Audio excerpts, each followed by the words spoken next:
Today, I am joined by business coach Sindy Warren, and I can't wait to dive into her story with you. Hi, Sindy. Thank you so much for being here. Hi, Ina. It's such an honor. So, Sindy, why don't you start by telling us what you do right now and who you help right now? I help budding entrepreneurs start and grow successful side hustles in under 5 hours a week. And I do that in my group coaching program called Side Gig School. I also work with entrepreneurs of all sizes in my one-on-one coaching work. But really what I am so fired up about is helping the newbie budding entrepreneurs. And I hear you because those are my people. Like I love my newbies. We're going to get into how you chose that niche, how you chose that audience. But first, I like to go way back and explain your background a little bit because you actually went to Stanford Law School, right? I did. So not everybody in coaching starts out this way. So I want you to tell me the story. What were you doing in Stanford? What were you specializing in? And specifically, what did you think your life was going to be like when you were in school studying law? Such great questions. And I'm so embarrassed to say that I don't know how many forward-thinking thoughts I had about what is my life going to look like as a lawyer? And why am I going to law school again? I think the beginning of my career was what I like to think of as unintentionally successful. Like I literally got good grades in college. So I got into a fantastic law school, did well there, law review, honors, all the things, got a great job. And just really almost on autopilot went into my professional life. Now, I ended up practicing employment law for a very long time, which is a fascinating area. I really enjoyed it before I ever became an entrepreneur, which happened many years ago before I became a coach. But one of the things that I really like to help clients with, and I think this fuels my coaching fire, is don't be quite as unintentional as I was. Like, let's actually figure out your vision and your why. What do you want? Why do you want it? Versus, well, I think I'm supposed to go to college next. Now I guess I'm supposed to go to law school. And now, oh, okay, I'll go work for the big law firm and so on and so forth. So we're going to go just back in time. And I want you to embody that person that you were when you started working for the big law firms, right? What was life like then? Honestly, it was overwhelming. It was like, well, this is what I'm trained to do. Obviously, no one forced me to go to Stanford. This is what I know how to do. These are all the loans I've amassed. So this is my choice. And the practice of law is not for the faint of heart. And no one goes into law firm life knowing what they need to know. They don't teach you that in law school.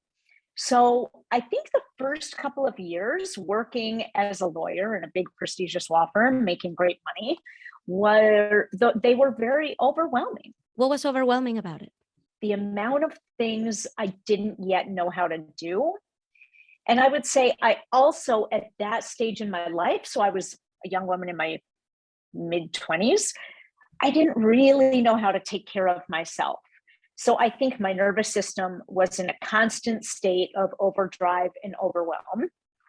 And I didn't know anything other than, well, I guess you just step on the gas pedal harder. You just go faster. You just go more. That's how you accomplish. That's how you succeed.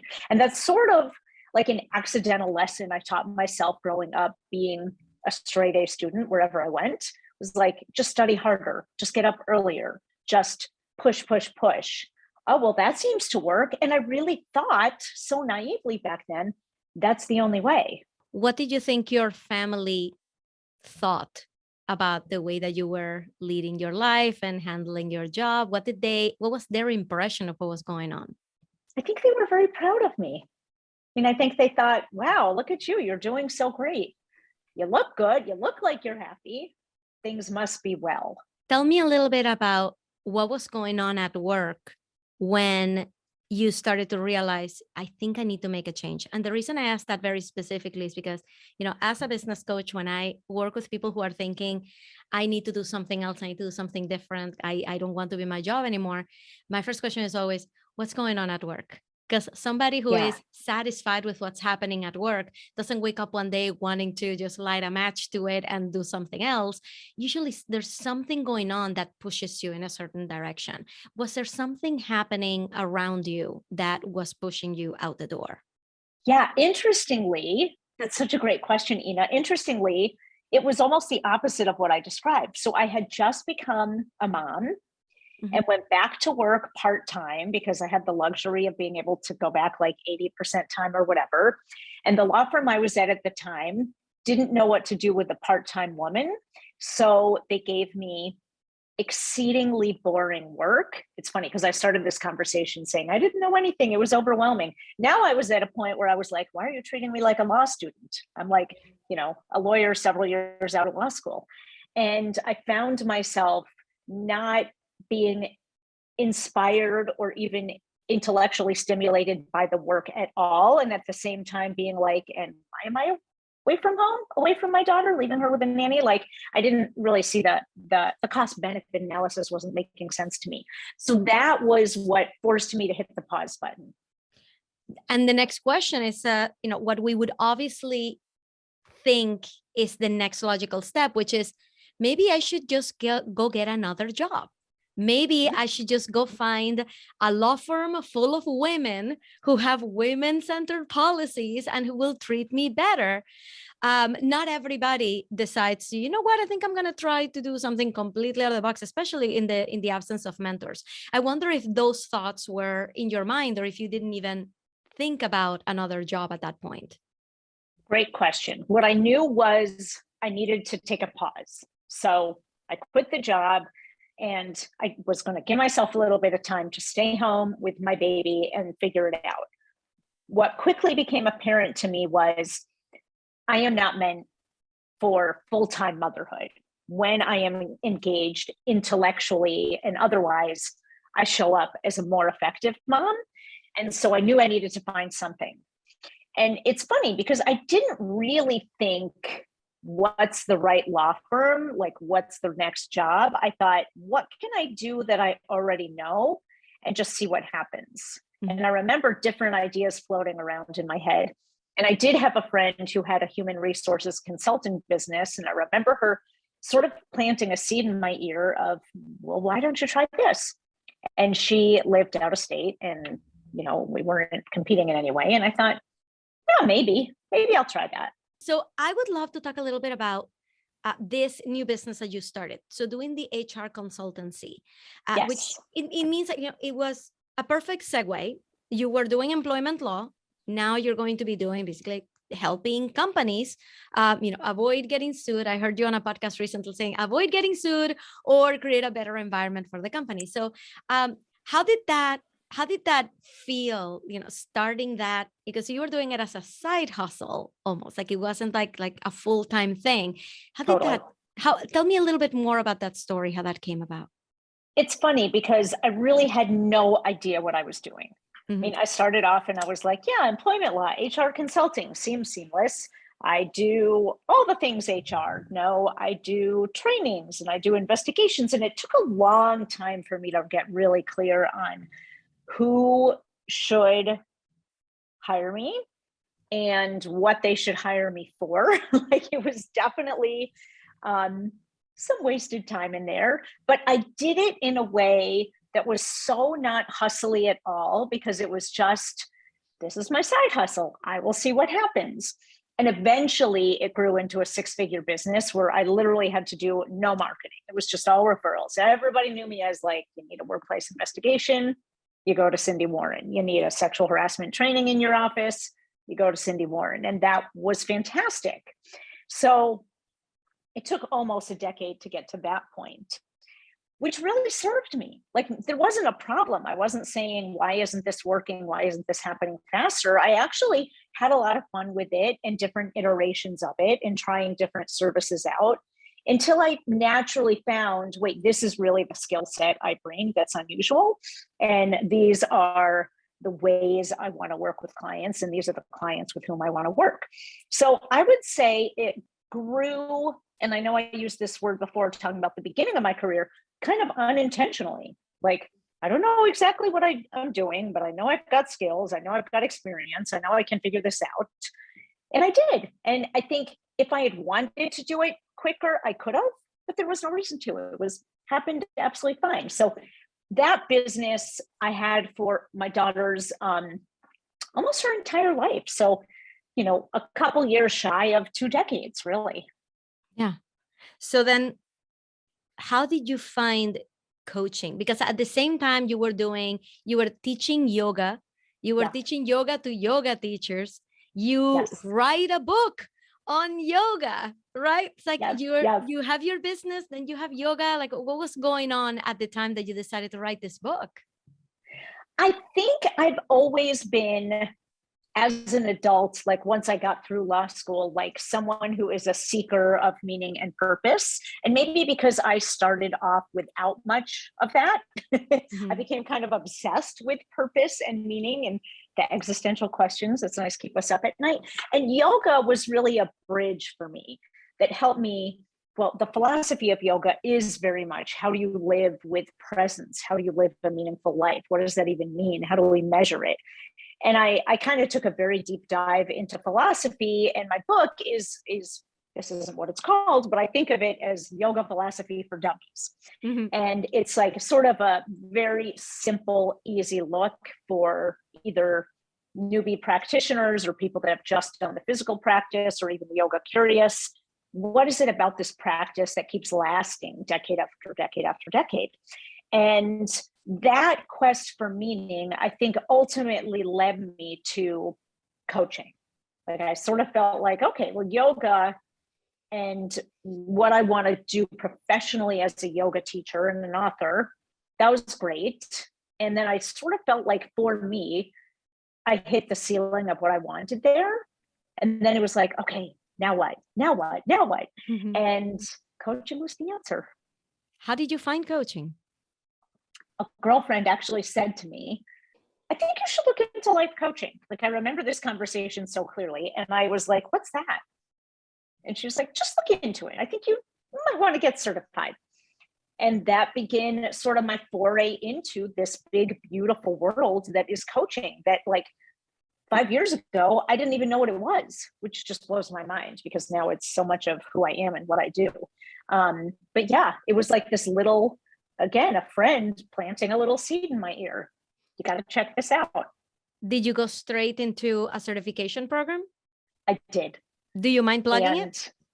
Sure. And this was only my first one. I'm going to have to plug my second one too. I started with the Institute for Life Coach Training, and it was a 6-month certification practice, but because I'm a lawyer and have an advanced degree, I got fast tracked. So it was 3 months. So it was very quick. And then I just started coaching. And all that happened before I ever hired my first coach.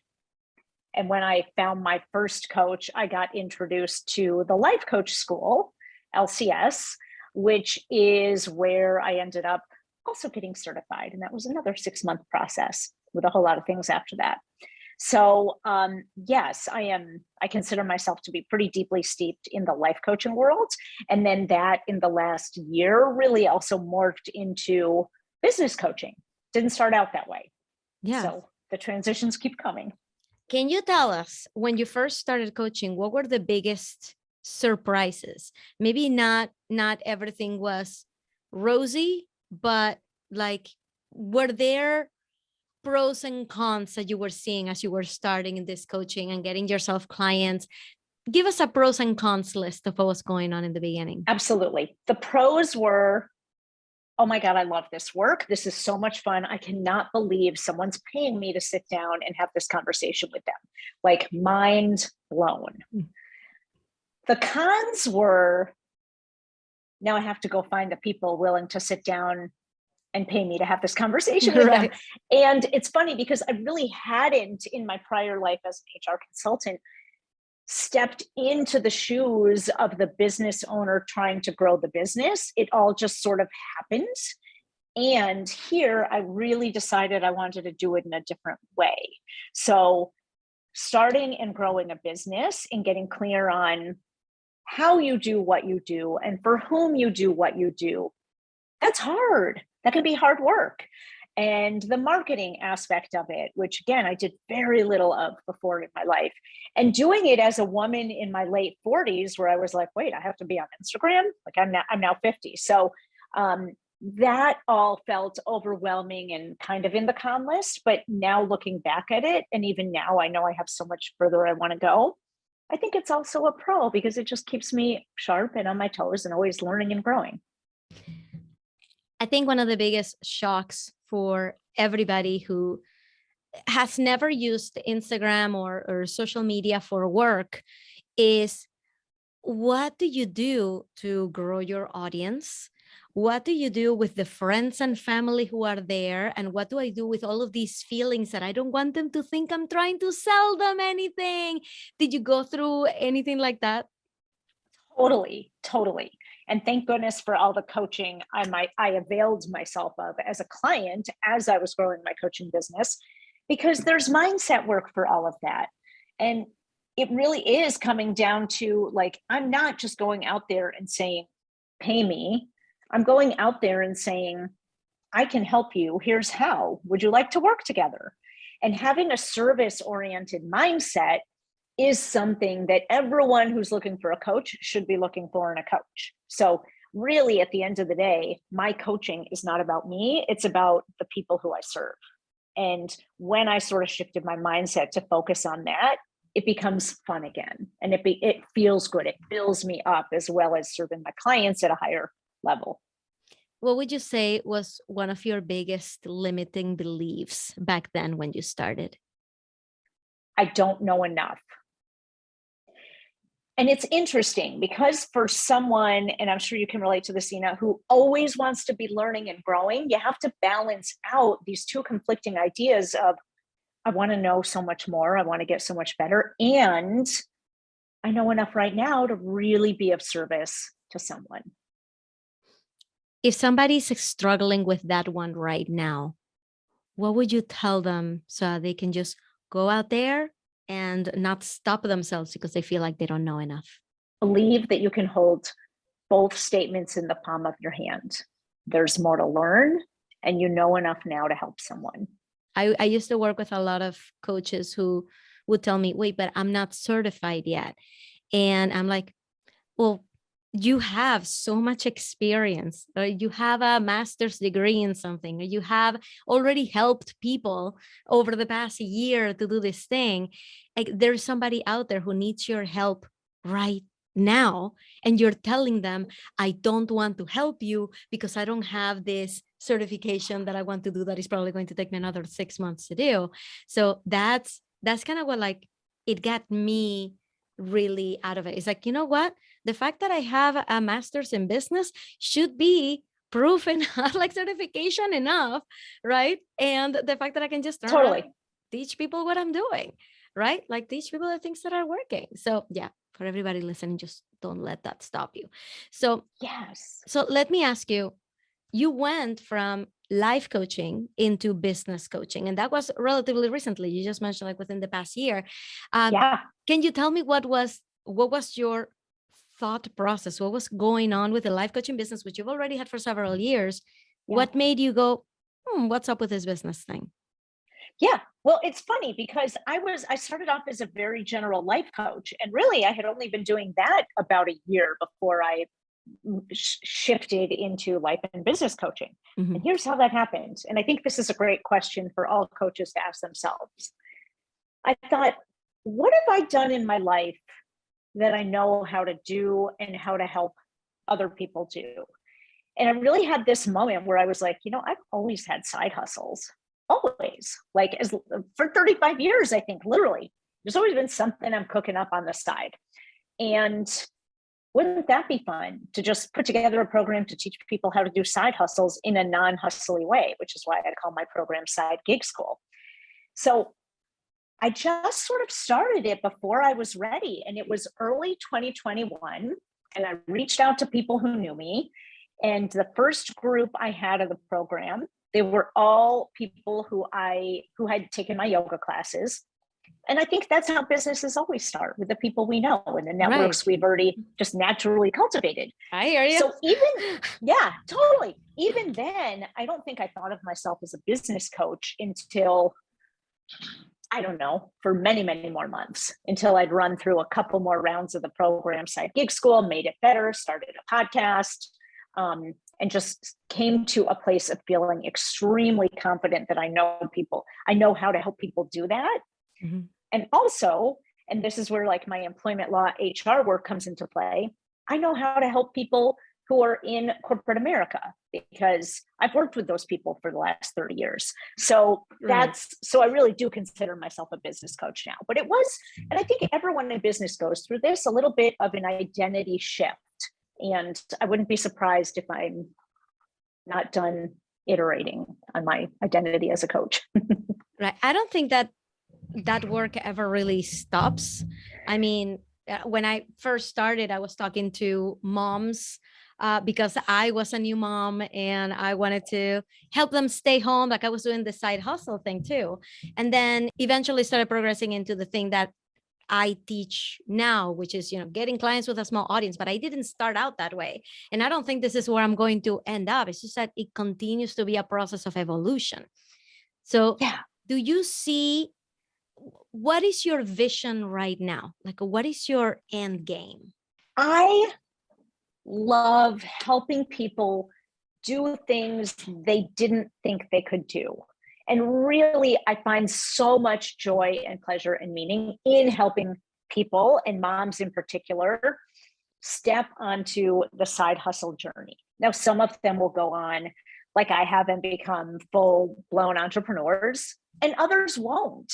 And one thing that I'm really driven by, and I think this goes back to, sort of my origin story as a baby lawyer, is I want people to be able to conceive of work and how they make work for their lives in a different way than was possible even 30 years ago, or maybe even 20 years ago. Like, it doesn't have to look the way it looked for our parents. And I want people to lean into possibility and the freedom that really comes from stepping into creating something new on your own. So can you tell me, if you had, let's say that we have somebody in our audience right now who is struggling in their job, and they know that they want to do coaching. They're not quite sure what that's going to look like yet. They think, okay, maybe this should be a side hustle until I can grow it enough. But the biggest thing that they're saying to themselves is, but I don't want anybody to find out about it until it's successful. And then I'll start telling people about it. I know, because I've been there, and I've talked to many people who have that same mentality, like wanting to do the business in secret until it's a huge success, and then I'll talk about it. I would love to know what you would tell that person right now. I would say you are having a thought error. You cannot have a successful business that is a secret.